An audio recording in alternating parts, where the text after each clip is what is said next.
See, I'm not one of these people who's worried about everything. You got these people around you, the country's full of them now. People walking around all day long, worried about everything. Worried about the air, worried about the water, worried about the soil. Worried about pesticides, insecticides, food additives, carcinogens, worried about radon gas, worried about asbestos. Worried about saving endangered species. Let me tell you about endangered species, all right? Saving endangered species is just one more arrogant attempt by humans to control nature. It is arrogant meddling. It's what got us in trouble in the first place. Doesn't anybody understand that? Interfering with nature.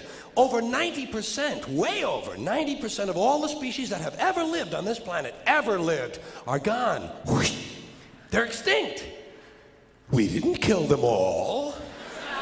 They just disappeared. That's what nature does. They disappear these days at the rate of 25 a day, regardless of our behavior, I mean. Irrespective of how we act on this planet, 25 species that were here today will be gone tomorrow. Let them go gracefully. Leave nature alone. Haven't we done enough? We're so self-important. So self-important. Everybody's gonna save something now. Oh, save the trees, save the bees, save the whales, save those snails. And the greatest arrogance of all, save the planet. What? Are these fucking people kidding me? Save the planet? We don't know how to take care of ourselves yet.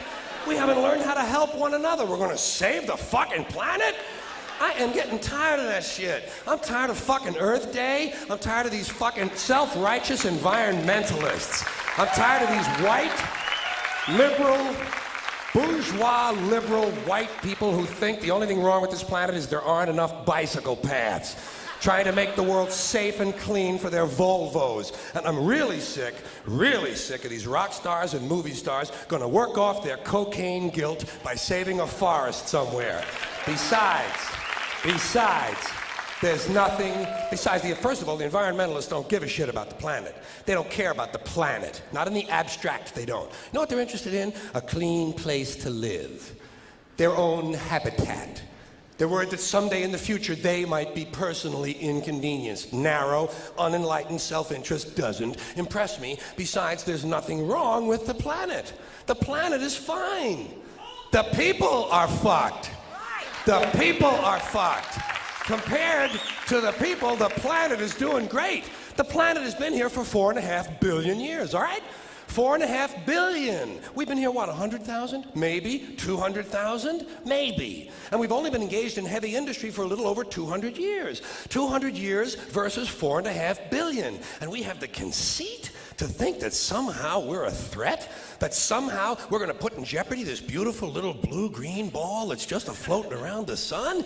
Planet has been through a lot worse than us for a long time. Been through earthquakes, volcanoes, plate tectonics, continental drift, solar flares, sunspots, magnetic storms, the magnetic reversal of the poles, bombardments for hundreds of thousands of years by comets and asteroids and meteors, sandstorms, erosion of all kinds, cosmic radiation, worldwide fires, worldwide floods, recurring ice ages, and we think some aluminum cans and some plastic bags are going to make a difference? Planet isn't going anywhere. We are. We're going away. We're going away. Pack your shit, folks. We're going away. And we won't leave much of a trace either. Thank God for that. Maybe a little styrofoam. Maybe a little styrofoam. Planet will be here and we'll be long gone. Just another failed mutation. Just another closed-end biological mistake. An evolutionary cul-de-sac. Planet will shake us off like a bad case of fleas. A surface nuisance. You want to know how the planet's doing? Ask those people in Pompeii who are frozen into position from volcanic ash. How the planet's doing. Want to know if the planet's all right? Ask the people in Mexico City or Armenia or 100 other places buried under thousands of tons of earthquake rubble if they feel like a real threat to the planet this week. How about the people in Kilauea, Hawaii, who build their homes right next to an active volcano and then wonder why they have lava in the living room? Planet is going to be here a long, long, long time after we're gone, and it will heal itself, it will cleanse itself, because that's what it does. It's a self-correcting system. The air and the water will recover, the earth will be renewed, and say, if it's true that plastic doesn't degrade, well, the planet will simply incorporate plastic into a new paradigm, the Earth plus plastic. The planet doesn't share our prejudice towards plastic. Plastic came out of the Earth. The Earth probably sees plastic as just another one of its children. Could be the only reason the Earth allowed us to be spawned from it in the first place. It wanted plastic for itself. Didn't know how to make it. Needed us. Could be the answer to our age-old philosophical question, why are we here? Plastic. Assholes.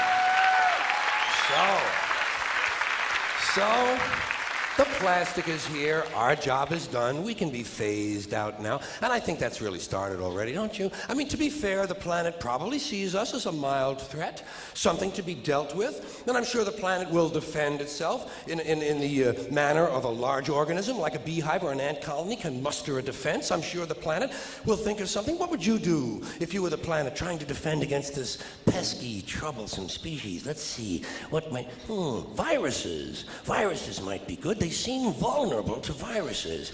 And viruses are tricky, always mutating and forming new strains whenever a vaccine is developed. Perhaps this first virus could be one that compromises the immune system of these creatures. Perhaps a human immunodeficiency virus, making them vulnerable to all sorts of other diseases and infections that might come along.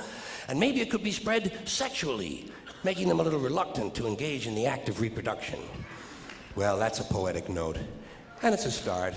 And I can dream, can't I? I don't worry about the little things. Bees, trees, whales, snails. I think we're part of a greater wisdom than we will ever understand. A higher order. Call it what you want. You know what I call it? The big electron. The big electron. Whoa. Whoa. Whoa. It doesn't punish. It doesn't reward. It doesn't even judge. It just is. And so are we, for a little while. Thanks for being here with me for a little while tonight.